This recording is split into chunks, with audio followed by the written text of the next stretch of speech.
The universe doesn't end with a whimper.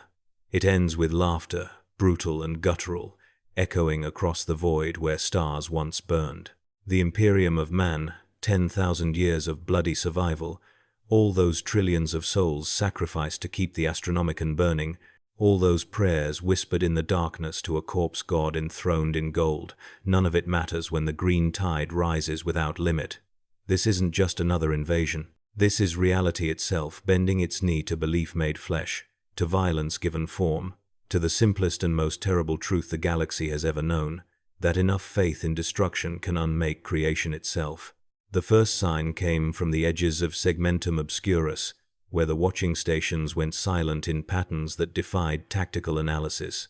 Not the sudden cut-off of Tyranid invasion, not the crystalline silence of Necron awakening, but something worse, something that sent garbled transmissions thick with static and the sound of laughter before the void took them. Astropaths died screaming in their sanctuaries, clawing at their augmented eyes, babbling about a green sun rising in the immaterium, swelling with a psychic pressure that had no right to exist. The Adeptus Astra Telepathica dismissed the first reports as isolation madness, the second as coincidence, but by the third wave, when choirmasters across a dozen sectors began bleeding from their ears during routine communion, even the most cynical inquisitors understood that something fundamental had shifted in the warp. What they couldn't understand, what none of them could accept, was that the Orks had finally achieved what every other psychic race in the galaxy pursued with ritual and discipline. The greenskins had stumbled into apotheosis through the sheer magnitude of their collective unconscious, their WAAGH, energy no longer constrained by the laws that governed even the most powerful psychers. Where human-sanctioned psychers drew carefully from the warp, where Eldar wove their powers through infinity circuits and ancient discipline, the Orks simply believed, and in believing, they made it so. The difference now was scale.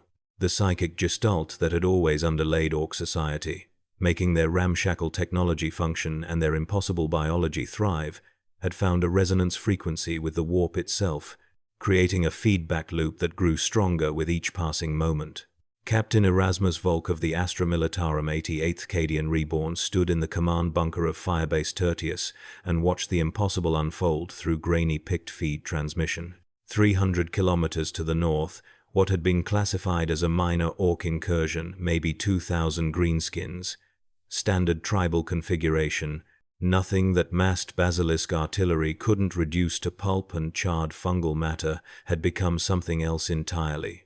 The aerial reconnaissance servitors, their flesh components long since replaced with machine logic that couldn't lie, transmitted images that made the tech priests conducting the briefing fall silent mid-liturgy. Where there had been 2,000 Orks at dawn, there were 20,000 by midday.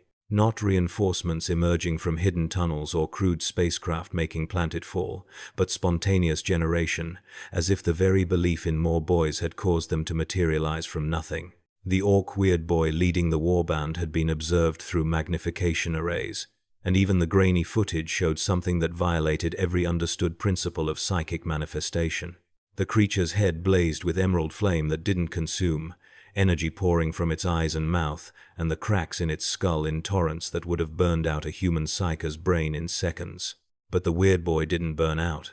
It danced and howled, and the air around it shimmered like heat haze, and where its gaze fell, Orks coalesced from nothing, first as green shadows, then as solid flesh, fully armed, screaming their war cries as if they had always existed.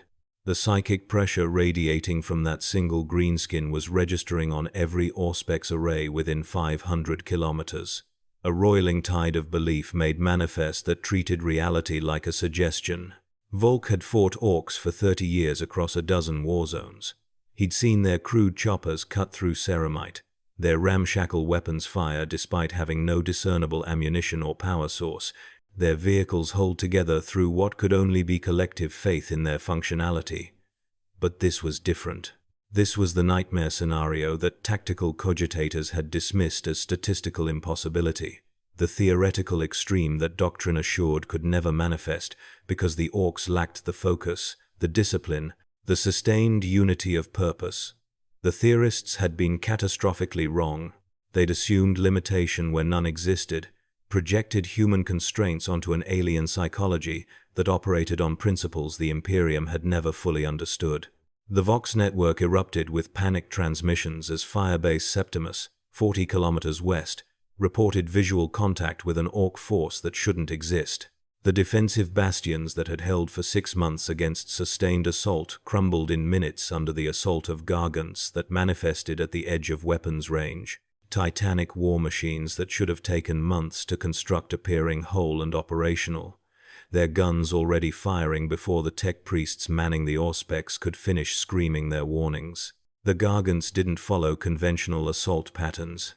They teleported in stuttering jumps, blinking across kilometers in bursts of green lightning, their impossible movement breaking targeting solutions before weapons could acquire lock. One moment, the void shields would track them at maximum range. The next, they stood among the gun emplacements, crushing Lehman Russ battle tanks under feet the size of hab blocks. The commander of Firebase Septimus managed one final transmission before static consumed the channel. His voice was steady, the product of decades of military discipline. But underneath the calm surface, Volk could hear the edge of incomprehension, of a mind confronting something that shattered all his tactical training. They're not advancing, they're manifesting. Every time we kill one, 2 more appear.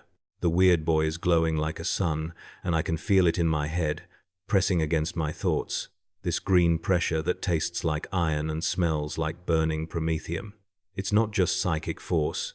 It's reality restructuring itself around their belief.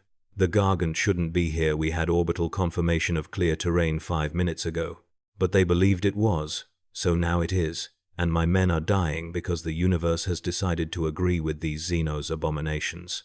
The transmission ended in a burst of white noise and screaming that lasted 3 seconds before the Vox unit registered complete signal loss. The tech priest conducting the briefing made the sign of the cog and muttered prayers to the Omnissiah. But his mechadendrites trembled as they manipulated the controls, adjusting frequencies that showed only dead air across every channel that had once connected to Firebase Septimus. In the span of 18 minutes, 2,000 men and women, 300 armored vehicles, and enough artillery to level a hive city had been erased from existence by a force that shouldn't have been able to threaten a reinforced bunker complex, let alone annihilate it. Volk ordered the evacuation of Firebase Tertius, even as he sent the priority astropathic message to Battlefleet Obscurus, knowing that the psychic choir might not even receive it, let alone relay it successfully through the roiling green storm that was consuming communications across the sector. His men moved with the practiced efficiency of veteran guardsmen. No panic, no hesitation, but he could see it in their eyes, the understanding that all their training, all their experience, all their faith in the Emperor's protection meant nothing against an enemy that could simply decide to exist in greater numbers and make it so. The Orks had always been dangerous because of their savage joy in violence, their total commitment to warfare as the highest calling. Now they were exponentially more lethal, because reality itself had become complicit in their delusions. The withdrawal from Firebase Tertius took 4 hours of disciplined retreat under constant harassment from Ork forces that appeared and disappeared like phantoms, their attacks coordinated with an intelligence that should have been impossible for greenskins. Volk had always known that Orks were cunning in their own brutal way, that their apparent stupidity masked a dangerous tactical instinct honed by millions of years of genetic memory. But this was different. The Ork war boss coordinating the assault was using strategies that would have impressed a battlefleet admiral, feinting with false concentrations while the real hammer blow fell from an unexpected vector, using the terrain with a sophistication that suggested either possession by some greater intelligence or an evolutionary leap in Ork cognition driven by their limitless psychic potential. What Volk couldn't know, what no Imperial observer could comprehend from their limited perspective, was that across the galaxy the same transformation was occurring in millions of simultaneous manifestations. On Armageddon, where Ork invasions had been beaten back 3 times through oceans of blood and continent-spanning warfare, the greenskin tide that had been held at stalemate for a decade suddenly surged with such overwhelming force that Hive Volcanus fell in a single day. Not because the defenders broke, not because some new weapon or strategy tipped the balance, but because the Orks simply refused to accept that their numbers could be depleted. For every greenskin that fell to lasgun or bolter, 2 more emerged from the spore clouds that now covered half the planet. The fungal reproduction cycle accelerated to impossible speeds by psychic energy that made biology a suggestion rather than a law. In the Octarius sector, where the Imperium had deliberately engineered an eternal war between Orks and Tyranids to keep both Xenos threats occupied and bleeding each other dry, the balance catastrophically collapsed. The hive fleets that had been slowly gaining ground through adaptive evolution and overwhelming biomass found themselves facing an enemy that could match their reproduction rate through pure psychic will. The Tyranid hive mind, that terrifying gestalt consciousness that had consumed galaxies beyond the Astronomican's light, encountered something it had never faced before, an opponent whose evolution wasn't biological but psychic, who could adapt faster than even the Great Devourer could generate countermeasures because they simply believed themselves immune and made it so. The vanguard hive ships began to die, not through conventional warfare, but through impossible mechanical failures, as Ork boarding parties materialized inside their bioships. Despite every synaptic defense and genetic ward the hive mind could manifest, the Orks punched through chitin hulls that could withstand lance batteries, their crude weapons tearing through adaptive armor that had evolved to resist every conventional assault pattern. The Tyranids tried to adapt, creating new warrior forms with enhanced psychic resistance, flooding the warp space around Octarius with shadow in the warp to dampen psychic phenomena. But the WAAAGH wasn't conventional psychic power. It didn't draw from the warp in the way chaos, sorcery, or Eldar witchcraft did.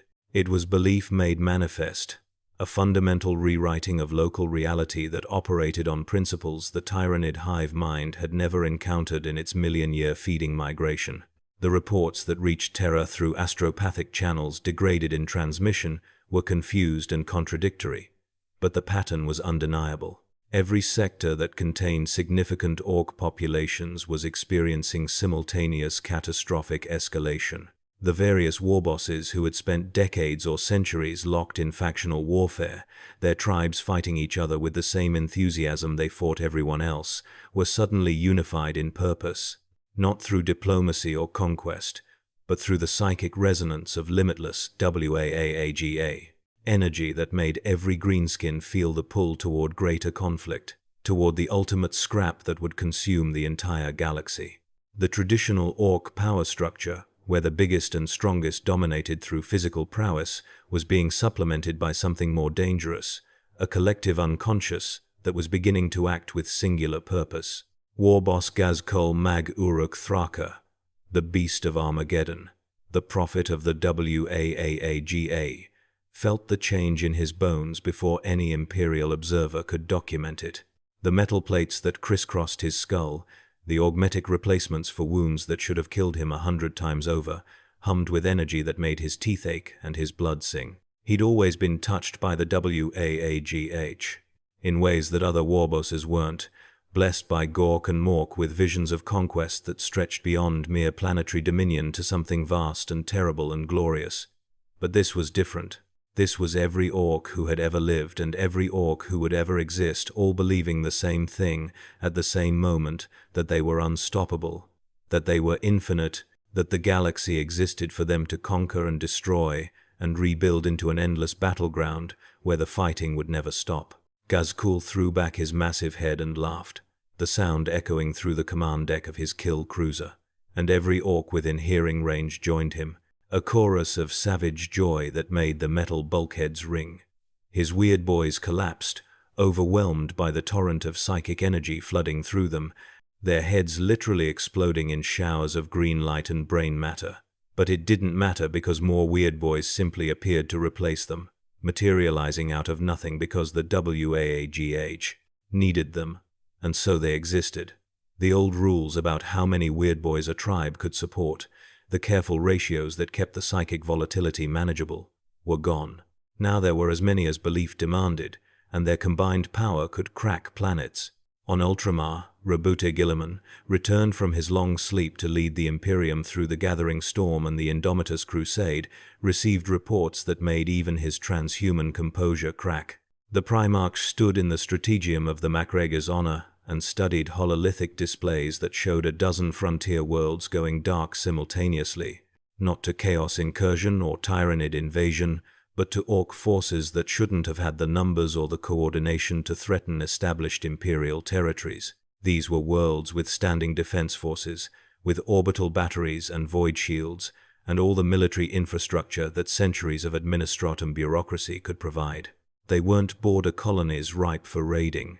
They were established bastions of imperial authority, and they were falling like grass before a scythe. Guilliman had fought Orks during the Great Crusade, had personally led campaigns that exterminated greenskin empires spanning dozens of star systems. He understood their threat profile, their tactical patterns, their psychological drives. But those Orks had been constrained by logistics and biology, limited by the same physical laws that governed every other species. What he was seeing now violated those constraints. The Orks were manifesting across the galaxy simultaneously, their attacks coordinated with a strategic sophistication that suggested either external manipulation or an unprecedented evolutionary leap. Neither explanation was reassuring. If some external force was directing the greenskins toward unified purpose, it meant an intelligence vast enough to coordinate billions of individual Orks across light-years of void. If this was natural evolution, it meant the Orks had finally achieved what their ancient creators, the Old Ones, had apparently intended: an unstoppable warrior race that could fight forever without respite. The Primarch ordered the Ultramarines to deploy in force to the threatened sectors, knowing even as he gave the commands that it wouldn't be enough. The Adeptus Astartes, humanity's finest warriors, numbered perhaps 1 million across all chapters, facing an enemy that could now spawn billions of combatants through sheer psychic will. The math was brutal and undeniable. Even Space Marines could be overwhelmed by sufficient numbers, and when those numbers were infinite, when killing one greenskin only caused 2 more to believe themselves into existence, conventional military doctrine became meaningless. This wasn't a war that could be won through superior tactics or better technology.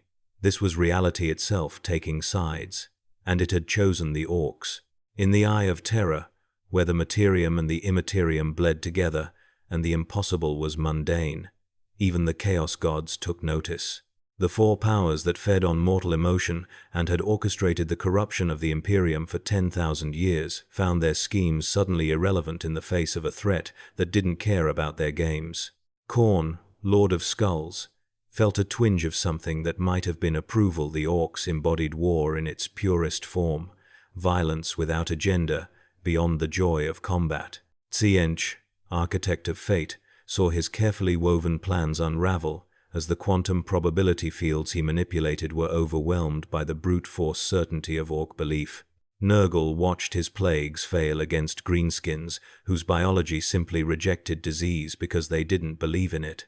Slaanesh found no purchase in creatures whose only pleasure was violence, whose sensory experience was limited to the satisfaction of a good fight.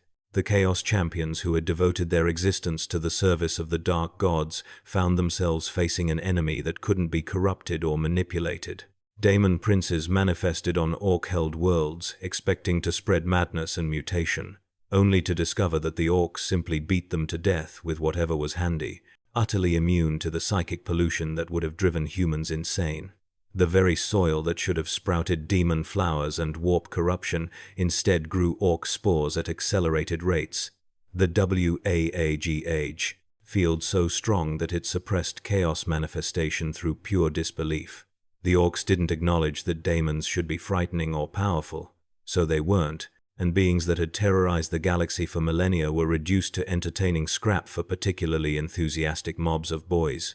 The Eldar craftworlds, sailing the webway and the void in their desperate flight from extinction, called emergency conclaves of their farseers to peer into the skein of fate and determine if survival was still possible. What they saw in their visions made ancient beings who had lived for thousands of years and witnessed every horror the galaxy could manifest fall silent with despair. Every future thread showed the same outcome, the green tide rising until it consumed everything, until the last craftworld was overwhelmed, and the last Eldar soul claimed not by Slaanesh but by simple brutal extinction at the hands of an enemy too numerous to fight, too psychically powerful to manipulate, too joyfully violent to negotiate with. The Farseers debated intervention, debated whether revealing the secrets of the Black Library or unleashing their most forbidden weapons might stop what was coming. But in every simulation, every probability analysis, the result was the same. The Orks were past the point where conventional force could stop them. They had achieved what the Eldar themselves had once approached at the height of their empire godhood through collective belief, reality manipulation on a scale that made even the most powerful psychers seem like children playing with matches. The difference was that the Eldar's fall had come through decadence and excess, creating Slaanesh in their death throes. The Orks were ascending through their fundamental nature, through violence and joy and absolute conviction in their own superiority, and there was no weakness in that foundation to exploit. On distant tomb worlds, the Necrons awakened from their 60-million-year slumber to discover the galaxy they had once ruled transformed into a nightmare. The ancient machines that had transferred their consciousness from flesh to living metal and waged war against the C'tan themselves found their strategic calculations failing in the face of an enemy that operated outside physical law. Necron weapons that could unmake matter at the atomic level, that could collapse stars and shatter moons, were turned against the Ork tide with results that defied analysis. The Gauss flayers that should have reduced greenskin flesh to component atoms instead found their targets simply refusing to disintegrate because they believed their armor was strong enough. Ork vehicles that should have collapsed under their own structural impossibility instead held together through sheer bloody-minded insistence that they worked. The Necron overlords, beings of such ancient intelligence that they remembered the war in heaven and the fall of the Old Ones, recognized what they were facing. The Orks weren't just the residual weapon system left behind by their ancient enemies. They had become something more, evolved beyond their original purpose into a self-perpetuating force of nature that grew stronger with each battle. The Old Ones had created the Krork as warriors to fight the Necrontyr and their Satan masters, engineering them to be durable and adaptable and aggressive. But the Orks that had devolved from those ancient warriors had stumbled into something the Old Ones themselves might not have intended: a species whose psychic gestalt could rewrite reality through consensus belief, limited only by the size of their collective unconscious. Now that limitation had been removed. The WAAAGH, energy that had always been finite, constrained by the number of Orks in proximity and the focus of their shared purpose, had somehow achieved critical mass and become self-sustaining. Like a fusion reaction reaching ignition threshold, the psychic field generated by the Ork race had become powerful enough to feed itself, growing stronger with each moment, each new greenskin born or manifested, adding to the gestalt that made them all more powerful. It was a feedback loop with no upper limit, a cascade reaction that would continue until either the Orks consumed everything or reality itself collapsed under the strain of belief made manifest on a galactic scale. The Tau Empire, youngest of the galaxy's major powers, approached the problem with their characteristic optimism and technological expertise. Surely there was a solution, some scientific principle that could be exploited, some weapon that could disrupt the psychic field and restore the Orks to manageable threat levels. The Earthcast mobilized their greatest minds. The Firecast prepared their most advanced battlesuits. The Watercast attempted diplomatic overtures based on the assumption that intelligent discourse was possible with any sentient species. All three approaches failed catastrophically. The Earthcast's quantum disruption fields designed to interfere with warp phenomena found no purchase on WAAAGH, energy that operated on principles their science couldn't detect. The Firecast's experimental railgun technology, capable of punching through starship armor from low orbit, killed Orks by the thousands, but for every greenskin that fell, the survivors simply believed harder, and more boys manifested to replace casualties faster than the Tau could inflict them. The Watercast's diplomatic mission to negotiate with Warboss Grook Face Ripper ended when the ethereal leading the delegation tried to explain the concept of the greater good, and was torn apart mid-sentence by an Ork who thought words were boring and wanted to get to the fighting already. The Tau learned what every other faction was learning, that the Orks couldn't be reasoned with, couldn't be deterred, couldn't be contained. They could only fight, and now they could fight forever without depleting their numbers or their resources or their enthusiasm. The grim calculus of attrition warfare that every military strategy relied upon was meaningless against an enemy whose losses were temporary and whose reinforcements were infinite. Back on Terra, in the halls of the High Lords of Terra and the labyrinthine chambers of the Adeptus Administratum, panic manifested as bureaucratic paralysis. For 10,000 years, the Imperium had survived through rigid adherence to protocol, through systems so redundant and calcified that even catastrophic failure in one sector could be absorbed without threatening the whole. But this crisis didn't fit into any existing response framework. There was no procedure for infinite Ork manifestation. There was no tithing schedule that could provide sufficient guardsmen when the enemy could spawn more soldiers than the Imperium had bullets. The military logistics that kept the Astra Militarum functioning across 1,000,000 worlds assumed that enemies had finite resources, that attrition was a viable strategy, that sufficient firepower and bodies could eventually overwhelm any threat. Those assumptions were now demonstrably false. The Administratum cogitators churned through projection after projection, and every analysis returned the same result: inevitable imperial defeat within a time frame measured in decades at most, possibly years. The bureaucrats did what bureaucrats always did when faced with unsolvable problems. They drafted reports, convened committees, and argued about jurisdiction and proper protocol while worlds burned. The Inquisition moved more decisively, authorizing exterminatus protocols on dozens of worlds where Ork infestation had reached critical mass, hoping that planetary annihilation would at least slow the tide. But even virus bombs and cyclonic torpedoes that could crack continents and boil oceans proved insufficient when the surviving Orks simply didn't believe they should be dead and therefore continued to exist, floating through the void toward the nearest ships in crude space hulks that should have lost cohesion but held together because their crews were certain they would. In the depths beneath the Imperial Palace, past security measures that could thwart entire armies, past wards that would drive unprotected minds into gibbering insanity, past defenses that predated the Imperium itself, the Emperor sat on the golden throne and suffered. For 10,000 years, his psychic might had been devoted to a single purpose: maintaining the Astronomicon, the psychic beacon that made warp travel possible across the vast distances of the Imperium. 1,000 psychers died every day to feed his power, their souls consumed to sustain the beacon, and the Emperor endured in agony beyond mortal comprehension, his corpse body sustained by mechanisms that were as much torture device as life support.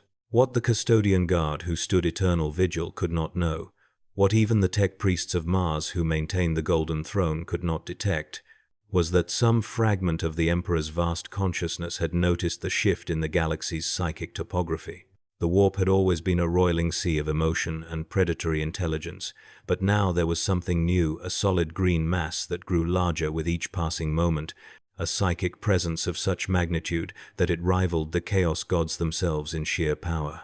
The Emperor, who had fought those very gods to a standstill during the Webway War, who had held them back for 10 millennia through force of will alone, understood what this meant. The galaxy was dying, not to chaos or Tyranids or any of the myriad threats that he had foreseen and prepared for, but to a species so fundamentally opposed to order and civilization that their very existence was anathema to his vision of human supremacy. Some say, though none who claim this live long to repeat it, that in the deepest meditation chambers of the Adeptus Custodes, where the Emperor's golden warriors commune with the psychic shadow of their creator, visions were received, not orders, for the Emperor could no longer speak in any conventional sense, but impressions, feelings, the weight of divine disappointment that all his efforts, all his sacrifices, all the terrible decisions made in pursuit of human survival had been rendered moot by the cosmic joke of greenskin ascension. If such visions occurred, if the Emperor truly recognized the futility of continued resistance, the knowledge remained locked within the minds of his guardians, who said nothing and continued their vigil with the same stone-faced dedication they had maintained for 10,000 years. The assault on the Cadian Gate, where Abaddon the Despoiler's 13th Black Crusade had finally shattered the pylons and torn reality itself, creating the great rift that split the galaxy in two, now seemed like a minor inconvenience compared to what was unfolding. The forces of chaos that poured through the wound in reality, expecting to feast on the despair and suffering of imperial worlds, found themselves pushed back by an enemy even more implacable than they were. Orks WAAAGH punched through the Daemon hordes, not through superior tactics or divine favor, but through simple momentum and the absolute certainty that they were the strongest. Where chaos corruption met WAAGH field, the green energy won through sheer density of belief, rewriting local reality faster than the warp could corrupt it. Daemon Primarchs, who had spent 10,000 years in the Eye of Terror growing into godlike power, emerged to lead new invasions and found their carefully cultivated mortal followings shredded by orc mobs who shouldn't have been able to touch warp-spawned flesh, but managed it anyway through the simple expedient of believing really hard that their choppers were sharp enough. Magnus the Red, Primarch of the Thousand Suns, master of sorcery who had bargained with Tsiench himself, attempted to psychically dominate a warboss and redirect its WAA toward targets of Chaos's choosing. The psychic duel that followed lasted less than a minute before Magnus was forced to retreat, his mind battered by the raw tsunami of belief made manifest that the warboss represented. The Crimson King, who had broken the Emperor's Webway project and doomed humanity to eternal war, fled before an orc who couldn't even articulate what he was doing, who just knew that wizards were gits and needed a proper crumpen. Mortarion, the Death Lord, attempted to spread his plagues across orc-held worlds, his plague marines seeding populations with diseases that could corrupt entire ecosystems. The viruses and bacteria that could turn humans into shambling plague zombies in hours, that could reduce Astartes to rotting husks in days, found no purchase in orc biology that simply rejected infection because disease was un-orky and therefore didn't count. The Death Guard watched in impotent fury as their carefully cultivated plagues died on exposure to greenskins who should have been ideal disease vectors, but instead metabolized the corruption into fuel for more spores, more growth, more orcs, who were even harder to kill, because now they believed they were immune to disease and therefore were. The orc advance was not uniform or coordinated in the way imperial military doctrine understood such terms. There was no central command structure, no strategic planning in the conventional sense.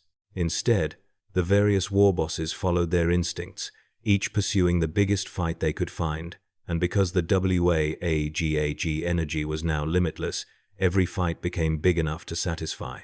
The traditional orc behavior of infighting and factional warfare didn't disappear. Greenskins still fought each other when no other opponents were available, still resolved disputes through violence, still measured status by who could punch hardest. But now those internal conflicts didn't weaken them, they made them stronger. Every scrap, whether against Xenos or between rival tribes, generated more WAAGH energy, which manifested more orcs, which created more fighting, in an endless cycle that fed itself. On the hive world of Krieg, where Death Corps regiments had spent generations fighting in toxic wastelands, learning to embrace death in the Emperor's service as the ultimate redemption, the defenders met the orc invasion with the grim fatalism that was their cultural heritage. The Death Corps soldiers were born in vitae wombs, raised in training barracks where the concept of individual identity was systematically erased, taught that their lives had no value except in sacrifice for the Imperium. They were the ideal soldiers for a war of attrition, willing to hold the line even when it meant certain death, to stack their bodies high enough to slow the enemy advance. Against any conventional foe, the Death Corps of Krieg were unstoppable in their terrible patience, their willingness to endure casualties that would break any other regiment. Against the orcs with limitless WAAGA energy, their determination was meaningless. For every 10 greenskins the Kriegsmen killed with lasgun volleys and artillery barrages, 20 more appeared from the spore clouds that now covered the planet's surface. The Death Corps held their trenches and their bunkers with characteristic stubbornness, dying by the thousands, their bodies piling in no man's land between the lines, and it didn't matter. The orcs just kept coming, wave after endless wave, and where the Kriegsmen saw death as noble sacrifice, the orcs saw it as a grand time. The psychological warfare that broke lesser imperial forces, the sheer overwhelming pressure of knowing you would lose, that no amount of courage or skill could change the outcome, was useless against soldiers who welcomed death. But even the death corps of Krieg had limits, and watching your comrades die for no gain, seeing the enemy grow stronger rather than weaker with each engagement, eventually eroded even their inhuman discipline. The final transmission from Krieg's planetary defense headquarters came from a nameless officer whose vocal cords had been damaged by chemical exposure, whose voice was a mechanical rasp through a rebreather that had become fused to his face. He reported directly to the Departamento Munitorum, his words precise and emotionless, even as the sounds of orc laughter and gunfire echoed through the Vox channel. "We have inflicted approximately 4 million enemy casualties in the past standard week. Enemy forces currently estimated at 40 million and growing. Ammunition reserves depleted to 15%. Food stores sufficient for 2 weeks. Water recyclers failing. Request reinforcement or evacuation orders." There was a pause, and when he spoke again, the mechanical rasp carried something that might have been despair, though Death Corps soldiers were supposedly incapable of such emotion. "It doesn't matter how many we kill. They just keep coming. Emperor, forgive us, but we cannot hold." The channel went dead 3 minutes later, and Krieg was written off as lost, another casualty in a war that the Imperium was slowly, inexorably losing across the entire galaxy. The propaganda ministries would later claim that Krieg had held to the last man, that its defenders had sold their lives dearly in the Emperor's service, that their sacrifice had bought time for evacuations elsewhere. None of this was true. Krieg had simply been overwhelmed by numbers so vast that heroism became irrelevant, by an enemy that could not be defeated through conventional warfare no matter how many bodies you fed into the grinder. The Space Wolves, sons of Leman Russ, known for their ferocity in close combat and their hatred of psychic sorcery, launched a counter-offensive in the Fenris sector that should have been a textbook example of Astartes doctrine. 3 full companies, supported by Imperial Navy void assets and Titan legions from Mars, descended on the Orc-held moon of Morkai with the intention of demonstrating that even with infinite numbers, the greenskins couldn't stand against the Emperor's Angels of Death. The initial assault went according to plan. Drop pods punched through the atmosphere and deposited space wolves into the heart of Orc territory, where they fought with the savage joy that was their legion's hallmark, chainswords howling, bolt pistols barking, their enhanced physiology and centuries of combat experience making each Astartes worth 100 ordinary soldiers. For 6 hours, it worked. The space wolves carved through Orc mobs like wolves among sheep, their tactical genius and superhuman capabilities overwhelming the greenskins' crude tactics. Wolf Lord Ragnar Blackmane personally slew the warboss leading the local WAAGH, cleaving the massive greenskin in 2 with a perfectly executed strike that any bladesman would have praised. He raised the warboss's head above his own, bloody and dripping, and howled his triumph to the sky, expecting the Orc forces to break and scatter as they always did when their leadership was decapitated. Instead, the Orcs paused for approximately 3 seconds, looked at their fallen warboss, shrugged collectively, and charged with even greater enthusiasm, because now there was an opening for someone even bigger and stronger to take over. What the Space Wolves discovered over the next 18 hours was that killing the leadership meant nothing when the Orcs could simply promote from within faster than Astartes could swing their weapons. Every knob that fell was replaced by a boy who suddenly believed himself big enough to lead. Every boss that died just meant more opportunity for ambitious greenskins to prove themselves through violence. The conventional Orc power structure, where leadership required physical dominance maintained through constant challenges, had become superfluous when the WAAGH field could simply designate whoever believed hardest as the new leader. The Space Wolves found themselves fighting an enemy that grew more organized, not less, with each command-level kill. Worse, the weird boys accompanying the Orc forces were channeling power on a scale that should have burned them out in seconds. Wolf Lord Blackmane watched through his helmet's auto-senses as a single weird boy, its skull practically translucent with the green energy pouring through it, gestured toward a squadron of land raiders, and simply unmade them. Not destroyed through conventional weapons fire, not torn apart by explosives, but erased from reality, because the weird boy believed they shouldn't exist, and the WAAGHE field agreed. 25 tons of consecrated ceramite and adamantium, Each Land Raider, a relic maintained by the chapter's tech marines with religious devotion, ceased to be in the span of a heartbeat. The space wolves inside didn't even have time to scream. Blackmane ordered the retreat, something no wolf lord had done in living memory, because staying meant watching his entire force annihilated to no purpose.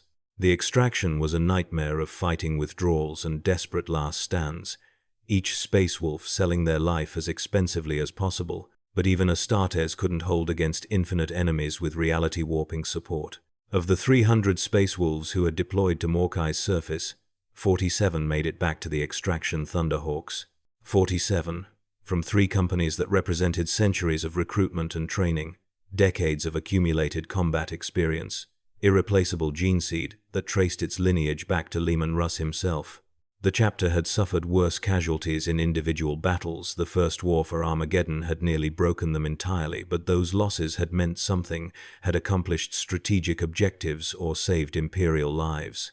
The deaths on Morkai accomplished nothing except proving that the Astartes, humanity's finest warriors, were inadequate against this new threat.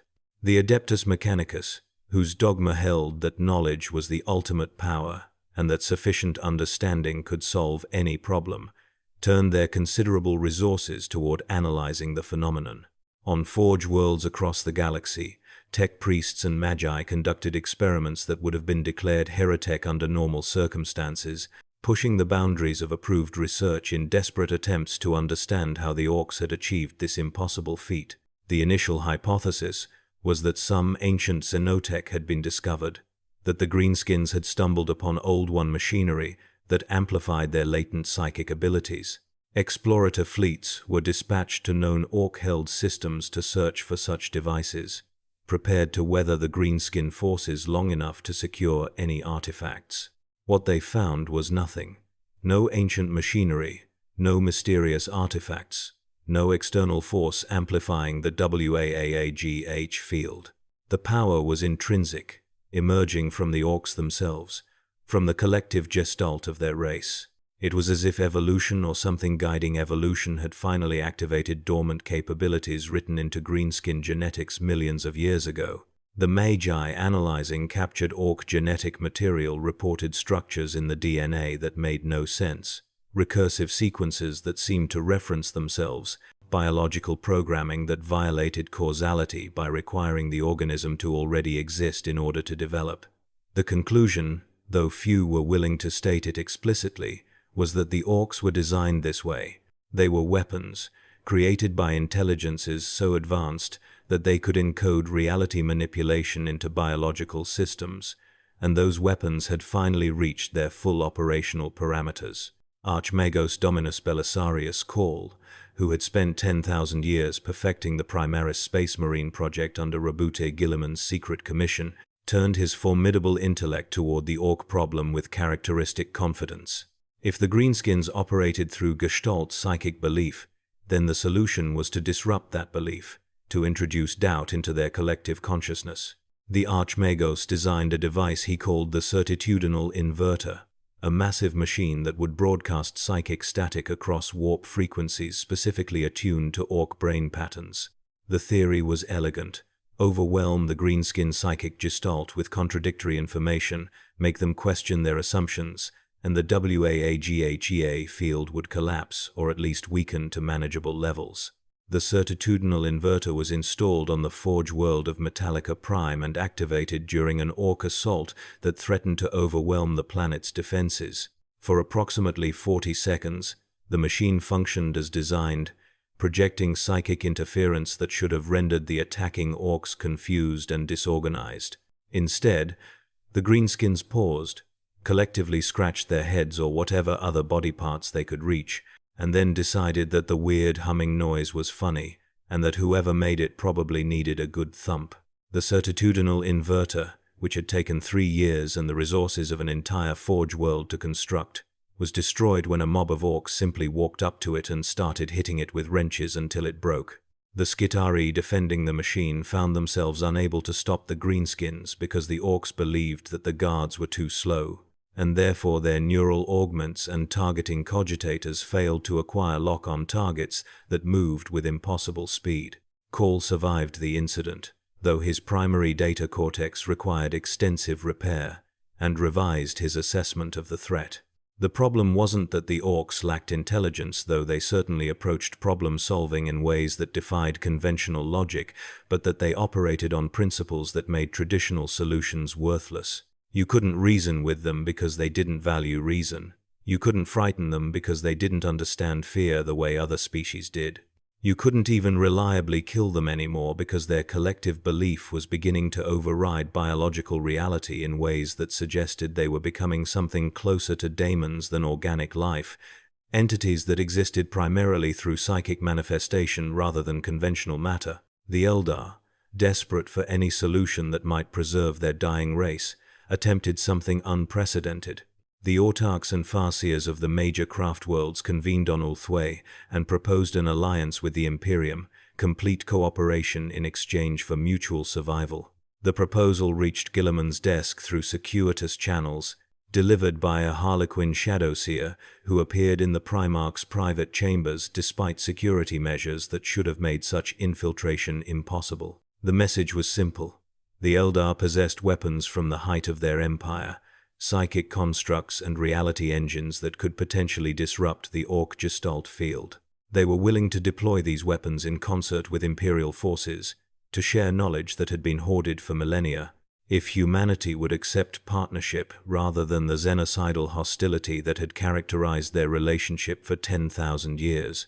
Guilliman, who had always been the most pragmatic of his brothers, who understood that survival sometimes required compromise with lesser evils, seriously considered the offer.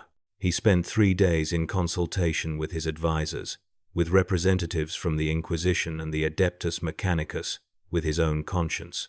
The arguments against alliance were overwhelming. The Eldar were Xenos. Accepting their aid would be heresy by the standards of the Imperial Creed. The political consequences within the Imperium would be catastrophic. But the arguments for alliance were simple and undeniable. Without help, humanity would be extinct within decades. Every world consumed by the green tide. Every achievement of the Imperium reduced to rubble and spores. In the end, Guilliman authorized limited cooperation, sending small task forces to work with Eldar forces in targeted operations against Ork concentrations. The results were mixed. The combined forces achieved tactical victories that neither side could have managed alone, the Eldar's speed and psychic precision complementing human firepower and numbers. But strategic victory remained elusive. Every Ork concentration they destroyed was replaced within days, sometimes hours. The WAAGH field was now so powerful, so thoroughly saturated with belief made manifest, that it had achieved a sort of perpetual motion. It generated enough energy to sustain itself indefinitely, requiring no external input, creating Orks from nothing because the collective unconscious of the race had decided that more boys were needed, and therefore they appeared. The Eldar weapons that had been hoped to disrupt the Gestalt field proved inadequate. The reality engines that had once reshaped entire star systems during the War in Heaven, that had been used to create the webway itself, had no effect on Ork psychic architecture that operated on completely different principles. The Eldar Infinity Circuits, the carefully preserved soul stones that allowed their dead to continue contributing to their civilization, reported something terrifying through the Farseers who communed with them. The ancient dead, those who had witnessed the birth of Slaanesh and the fall of the Eldar Empire, recognized what was happening. They had seen it before, during the War in Heaven, when the Old Ones had first created the Krork as weapons against the Necrons and their C'tan masters. This was the full realization of that ancient weapon system, the Krork at their peak capability, and the ancient Eldar souls remembered how that war had ended with the Old Ones extinct and the galaxy burned to ash. What made this iteration even more terrifying was that the Orks were doing it accidentally, without guidance or intention. The Old Ones had controlled their warrior race through genetic imperatives and psychic bonds, keeping the Krork focused on specific targets. The modern Orks had no such constraints. They fought because they enjoyed fighting, pursued violence for its own sake rather than as means to strategic ends. This made them more dangerous, not less, because there was no negotiation possible, no way to redirect their aggression or satisfy their objectives.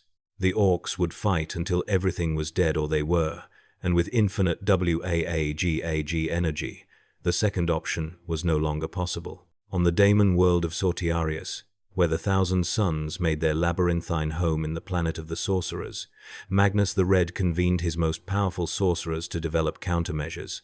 The Primarch was desperate, though he would never admit it, because the Orks represented something his vast intellect couldn't fully comprehend. Magnus understood the warp, could manipulate it with precision that made even Tetiencha's schemes seem crude. But the WAAGH wasn't warp energy in the conventional sense. It was belief made manifest, consensus reality overriding objective truth, and it operated on rules that violated everything Magnus had learned in his 10,000 years of study. The Thousand Suns attempted to replicate the effect in controlled environments, binding groups of captured Orks in psychic matrices and observing how their gestalt field functioned. The experiments were catastrophic. The Orks, even in captivity, even separated from the larger WAAGH, still manifested impossible capabilities because they believed they could. They escaped containment fields that should have held Daemon princes, broke through wards that had taken centuries to perfect, killed rubric marines who should have been immune to physical damage because they were animated dust inside power armor rather than flesh and blood. The Orks killed them anyway because they didn't know it was impossible, and their ignorance was more powerful than Magnus's accumulated knowledge. The planet of sorcerers itself began to experience instability as the Orks' presence contaminated local reality. Sortiarius existed partially in the warp, its physical laws mutable and subject to Tzientcha's whim. The Orks' presence created zones where the daemonic architecture solidified, where the impossible geometries straightened into something crude and functional, where sorcery failed because the greenskins didn't believe in it. Magnus was forced to purge the test subjects, personally incinerating them with psychic fire that should have erased them from existence. But even after their bodies were reduced to ash, the contamination remained. The walls of the testing chambers had acquired a faint green glow, and sometimes, in the silence between heartbeats, observers reported hearing laughter, deep, guttural, mocking laughter that echoed from nowhere and everywhere at once. In the Sanctum Imperialis, the inner chambers of the imperial palace where the High Lords of Terror conducted their endless deliberations, the master of the administratum presented casualty projections that silenced even the most verbose politicians. In the 3 months since the WAAGH energy had gone infinite, the Imperium had lost 1,200 worlds, not to sustained campaigns or lengthy sieges, but to rapid conquest that saw planets falling faster than the bureaucracy could update their records. The rate of loss was accelerating. At current projection, the Imperium would cease to exist as a cohesive entity within 5 years, reduced to isolated pockets of humanity clinging to heavily fortified core systems while the Orks consumed everything else. The Lord Commander Militant of the Astra Militarum, who commanded the largest military force in human history, trillions of soldiers spread across 1 million worlds, admitted what everyone already knew but no one wanted to say aloud. There was no military solution. The Guard couldn't win this war. Neither could the Adeptus Astartes, the Imperial Navy, the Titan Legions, or any combination thereof. The enemy had infinite reinforcements and infinite resources. Every battle was a loss even when won, because the casualties inflicted were meaningless and the casualties received were irreplaceable. The Guard had been designed to fight wars of attrition against conventional enemies who depleted their strength with each engagement. Against the Orks, attrition warfare was suicide. The Ecclesiarch, representing the imperial cult and the faith of quadrillions of believers, proposed the only solution that remained: divine intervention. The Emperor had performed miracles before. His psychic might had held back the Chaos Gods for 10 millennia, maintained the Astronomicon against impossible odds, guided his servants through visions and omens. Surely, if all humanity prayed with sufficient fervor, if enough faith was concentrated toward a single purpose, the Emperor would manifest his power more directly and destroy the Ork threat. The proposal was met with uncomfortable silence. Everyone in the chamber knew that the Emperor's power was fully committed to maintaining the Astronomicon, that even the slightest diversion of his attention could plunge the Imperium into darkness as warp travel became impossible. Asking him to save humanity from the Orks meant gambling that he could accomplish both tasks simultaneously, and if that gamble failed, the Imperium would collapse overnight. But there were no other options. The ecclesiarchy mobilized every priest, every preacher, every faithful believer across the Imperium to participate in a simultaneous prayer, a psychic cry for salvation that would reach even unto the Golden Throne. On Terra, in the great cathedrals that dominated the skyline, billions of pilgrims gathered to pray. On worlds throughout the Imperium, ordinary citizens stopped their work and fell to their knees, whispering the Emperor's name, begging for deliverance. The astropathic choirs amplified the psychic resonance, broadcasting humanity's desperate faith into the warp itself. For one moment, one perfect moment, every human soul in the galaxy focused on a single thought: save us. The Emperor heard. Those closest to the Golden Throne, the custodian guard who stood eternal vigil, the tech priests who maintained the life-sustaining mechanisms reported that the corpse body convulsed, that the golden mask that hid his desiccated features seemed to shift, that for an instant the machinery faltered as if he was attempting to move, to respond, to manifest his will in the materium. The psychic pressure radiating from the throne room increased 1,000-fold, enough that unshielded minds within 100 kilometers died instantly, their brains liquefied by proximity to such overwhelming power. The Astronomicon flickered, dimmed, brightened again, and across the galaxy, navigators screamed as the beacon that guided them through the warp stuttered in ways it never had before. And then, nothing. The moment passed. The Emperor remained bound to the Golden Throne, his consciousness locked in eternal battle with the Chaos Gods, his power fully committed to maintaining the beacon that humanity's survival depended upon. If he had attempted to manifest, to direct his attention toward the Ork threat, the effort had failed or been deemed too dangerous to sustain. The faithful who had prayed with such desperate fervor felt the absence like a physical wound, the understanding that even their God-Emperor could not save them from this threat. Some maintained their faith, insisting that the Emperor had a plan, that his apparent inaction was part of some incomprehensible strategy. Others lost their belief entirely, which in the Imperium meant either immediate execution for heresy or slow death as purpose drained from their lives. The morale impact across the Imperium was catastrophic. For 10,000 years, humanity had endured through faith belief that the Emperor protected, that suffering had meaning, that sacrifice would ultimately lead to victory. Now that bedrock certainty was shattered. The Emperor had been asked directly for salvation, and had not, or could not, respond. Every propaganda minister, every commissar, every priest who had sustained civilian and military morale through tales of divine protection now faced populations who had witnessed the ultimate proof that they were alone. Rebellion broke out on dozens of worlds, not organized resistance but spontaneous collapse of social order, as people decided that if even the Emperor couldn't save them, nothing mattered anymore. The Orks, of course, were unaffected by human despair. If anything, they grew stronger from it, not because they fed on emotion like chaos daemons, but because despair bred weakness, and weakness meant easier fights, and easier fights meant more Orks could participate, which generated more WAAGH energy in an endless positive feedback loop. The greenskins swept across the galaxy like a plague, but plagues could be cured or outlasted. This was permanent, self-sustaining, growing stronger with each passing day. The Ork Empire, if such a disorganized sprawl could be called an empire, now encompassed more territory than the Imperium of Man at its height, and that territory was expanding at an accelerating rate. War boss Gazkul Maguruk Thraka stood aboard the bridge of his kill cruiser and surveyed the galaxy through view screens that showed green icons representing Ork-held systems spreading like cancer across the star charts. He didn't understand what had changed, didn't care why the WAAGH had become limitless. All he knew was that his vision, the great unified purpose that had driven him for decades, was finally being realized.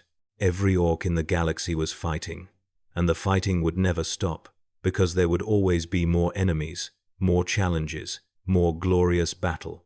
Some part of him, the fragment of intelligence that made him more than just another war boss, understood that this meant the eventual death of everything. When all the other races were extinct, the Orks would turn on each other with even greater enthusiasm, and eventually even they would burn out, having consumed everything, including themselves. But that was the point. That was the purpose the Old Ones had encoded into Krork genetics 40 million years ago, to fight, until there was nothing left to fight. And then to fight each other, forever, in an eternal cycle of violence that needed no justification or goal beyond itself. Ghazghkull threw back his head and laughed, and across the galaxy, billions of Orks laughed with him, feeling the joy of their greatest prophet, knowing that the best times were ahead, that the fighting would just keep getting better. They had won not through superior strategy or advanced technology, but through the simple expedient of believing they couldn't lose, and the universe had bent its knee to that belief. On a dying world whose name had been erased from imperial records, a single guardsman stood in the ruins of what had once been a cathedral. He was the last survivor of his regiment, the last human on a planet that would be completely overrun within hours. His lasgun was empty, his uniform torn and stained with blood, his own and others. He could hear the Orks in the distance, their war cries and laughter echoing through streets choked with rubble and corpses. They were taking their time, savoring the hunt, because they knew he couldn't escape, and the fear was just more entertainment. The guardsman looked up at the broken statue of the Emperor that dominated the cathedral's nave. The stone face was cracked, one eye missing entirely, but the expression of stern judgment remained intact. He had prayed every day of his life, had believed with complete faith that the Emperor protected the faithful, that service and sacrifice meant something. Now, at the end, he found himself unable to pray. What was the point? The Emperor hadn't saved his world, hadn't saved the Imperium, apparently couldn't save anything anymore. The guardsman laughed, a sound that might have been madness or clarity, and sat down among the ruins to wait for death. When the Orks finally found him, they were almost disappointed. They'd expected more fight, more fear, something to make the killing entertaining. Instead, they found a man who just stared at them with empty eyes and didn't even raise his hands to defend himself. The war boss, leading the mob, considered this for a moment, then shrugged and crushed the human's skull with a casual swing of his power claw. It wasn't satisfying, but there were plenty more fights coming, and some of them would be better. The war boss turned away from the cathedral and bellowed orders to his boys, pointing them toward the next target, the next battle, the next opportunity to prove that Orks were the strongest because they believed it was true. Across the galaxy, similar scenes played out on millions of worlds. Humanity's dominion, purchased through 10,000 years of blood and faith, crumbled before the green tide. The other Xenos races fared no better. The Tyranid hive fleets began to retreat from Ork-held space, the hive mind calculating that these particular prey offered negative biomass return. They consumed more resources to kill than they provided when consumed. The Necrons withdrew to their tomb worlds and sealed themselves in stasis rather than fight an unwinnable war. The Tau abandoned their border colonies and fortified their core worlds, buying time that would only delay the inevitable. The Eldar craft worlds sailed into the deepest reaches of the webway, hiding in passages so obscure that even they barely remembered the paths, hoping that the Orks wouldn't find them before the end came. Only Chaos continued to fight, because the Chaos gods had no choice. They were intrinsically tied to the materium through the emotions of mortals, and if the Orks consumed everything, the gods would starve, fading back into the formless warp stuff from which they had emerged. So the Daemon hordes poured from the Eye of Terror and the Great Rift, throwing themselves against the Ork WAAAGH in battles that made previous wars look like skirmishes. Entire sectors became contested ground where reality itself was uncertain, where demonic corruption met Ork belief, and neither could fully dominate. The fighting in these zones was apocalyptic, with bloodthirsters dueling warbosses for days at a time, with plague-bearers drowning under tides of greenskins who simply refused to die from disease, with horrors and flamers finding their warp fire ineffective against Orks who thought fire was fun. And slowly, inevitably, Chaos was losing. The Daemons could manifest endlessly from the warp, but they required psychic sustenance. emotional energy from mortal suffering. The Orks generated plenty of violence, but little of the refined despair and anguish that fed the dark gods. Moreover, the WAAGH field was beginning to suppress demonic manifestation entirely in regions where Ork concentration reached critical mass. The greenskins' collective disbelief in chaos, their fundamental inability to be impressed by daemons or frightened by corruption, was creating dead zones in the warp where the dark gods' power couldn't reach. It was the ultimate irony. The Imperium had fought for 10,000 years to suppress chaos through faith in the Emperor, and the Orks were accomplishing the same goal accidentally through their absolute conviction that anything that wasn't Orky didn't matter. In the final analysis, the galaxy was dying not with grand tragedy or heroic last stands, but with laughter. The Orks were winning because they didn't understand they were supposed to be able to lose, because their simple minds couldn't grasp concepts like strategic impossibility or insurmountable odds. They just fought and kept fighting, and the universe, exhausted by millions of years of conflict and corruption, simply gave up trying to resist. The laws of physics, the constraints of biology, the very fabric of reality itself bent before the overwhelming psychic pressure of limitless WAAAGH energy. And in bending, it broke. There would be no grand finale, no ultimate battle where the forces of order made their last stand against the green tide. There would only be the slow, grinding consumption of everything that wasn't Ork, followed by the Orks turning on each other with even greater enthusiasm. The galaxy would become an endless battlefield, its stars fueling eternal war, its planets reduced to fungal spawning grounds that produced more greenskins to feed the endless conflict. And somewhere in the warp, in dimensions beyond mortal comprehension, the Chaos Gods would watch their realm of influence shrink to nothing, their carefully cultivated mortal servants extinct, their elaborate schemes rendered moot by the cosmic joke that the most successful species in the galaxy turned out to be the one that was too stupid to understand why they shouldn't be able to do the impossible. The great enemy that the Imperium had feared for 10 millennia wasn't chaos, wasn't the Tyranids, wasn't the existential horror of slow decay and entropic death. It was the possibility that belief could overcome reality, that faith given sufficient power could rewrite the universe itself, and that the species with the strongest, simplest, most absolute faith in their own superiority would inevitably triumph. The Orks had that faith. They believed they were the best because Gork and Mork said so, and they believed in Gork and Mork because they were the best, in a circular logic that made perfect sense to greenskin minds and drove everyone else insane trying to understand it. And so the galaxy burned green, star by star, world by world, species by species, until the only sound echoing through the void was laughter, brutal, joyous, eternal laughter that celebrated not victory but the fight itself. The endless, glorious scrap that would never end because the Orks had finally achieved what their ancient creators had intended. They had become the ultimate expression of war, the perfect weapon that needed no target, no purpose, no goal beyond violence itself. The Imperium of Man, that had endured for 10,000 years through countless crises, that had sacrificed billions of lives daily to keep the corpse god's throne functioning, that had turned zealotry and suffering into virtues and built an empire on faith and fire and blood, all of it meant nothing in the face of greenskins who believed really, really hard. The Adeptus Astartes with their transhuman abilities and millennia of combat doctrine were just more entertaining targets. The Imperial Navy with its cathedral-sized warships and nova cannons were fun to board and loot. The Titan legions with their god machines and weapons that could crack continents were just bigger things to fight. The entire elaborate structure of imperial civilization, all the rituals and prayers and sacrifices and systems, dissolved before the simple truth that believing something strongly enough could make it real, and nobody believed more strongly than the Orks. The end, when it came for individual worlds and systems, was almost merciful in its speed.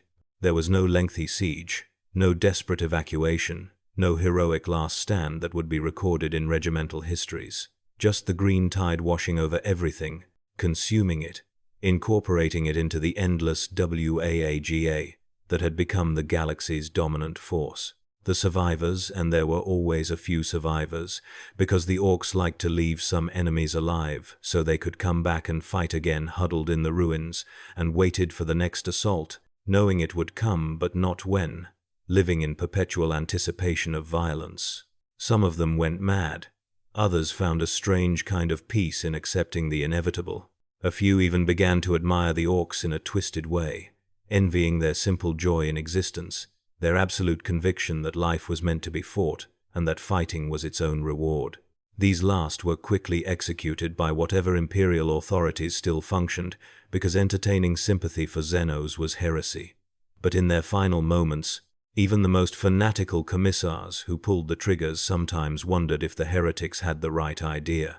Maybe the Orks had found the answer to the galaxy's suffering. Don't worry about meaning or purpose or grand cosmic plans, just fight and laugh and believe that tomorrow would bring an even better scrap. The question that philosophers and madmen would debate in the few remaining sanctuaries of human civilization wasn't whether the Imperium could survive. That answer was obviously no, but whether survival was even desirable in a galaxy where the Orks ruled supreme. What was the point of preserving human civilization if it meant cowering in fortress worlds while the greenskins owned everything else? What meaning did faith have when the Emperor himself couldn't or wouldn't intervene? What value remained in service and sacrifice when the enemy couldn't be defeated through any amount of either? These questions had no answers, or rather, they had too many answers, and none of them were comforting. So most people simply stopped asking. They continued their duties because duty was all they had left, because the alternative was nihilistic collapse, because even in the face of absolute certainty of defeat and death, human nature insisted on struggling forward.